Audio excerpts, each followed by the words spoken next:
শিরোনামে যেমনটা শুনছিলেন, ইরানের রাজধানী তেহরানে একাধিক পারমাণবিক স্থাপনায় হামলা চালিয়েছে ইসরায়েল। শুক্রবার স্থানীয় সময়ে ভোর রাত 4টায় অপারেশন রাইজিং লায়ন নামে বিমান হামলা চালানো হয়। ইরানের সংবাদ সংস্থা তাসনিম জানিয়েছে, হামলায় ইরানের 2 জন পরমাণু বিজ্ঞানী নিহত হয়েছেন। এছাড়া নিহত হয়েছেন নারী ও শিশুসহ বেশ কয়েকজন।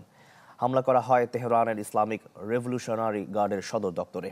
এতে ইরানের বিপ্লবী গার্ডের প্রধান হোসেইন সালামি নিহত হন। আগুন জ্বলতে দেখা যায় ইরানের নাতাঞ্জ পারমাণবিক স্থাপনাতেও। জেরুজালেমে জারি করা হয়েছে জরুরি অবস্থা। তেহরান আন্তর্জাতিক বিমানবন্দরের সবকটি ফ্লাইট বন্ধ করে দেওয়া হয়েছে। ইসরায়েলের প্রধানমন্ত্রী নেতানিয়াহু বলেছেন, যতদিন প্রয়োজন হামলা চলবে। আর এদিকে মার্কিন পররাষ্ট্রমন্ত্রী বলেছেন, হামলার ঘটনায় যুক্তরাষ্ট্রের সম্পৃক্ততা নেই।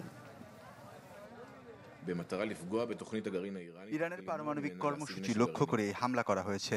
পারমাণবিক সমৃদ্ধ থেকে ইরানকে বিরত রাখতে আজ সকালে আইডিএফ এই অভিযান শুরু করে। এতে ইরানের বিভিন্ন অঞ্চলের কয়েক ডজন সামরিক স্থাপনা ও পারমাণবিক স্থাপনা ক্ষতিগ্রস্ত হয়েছে।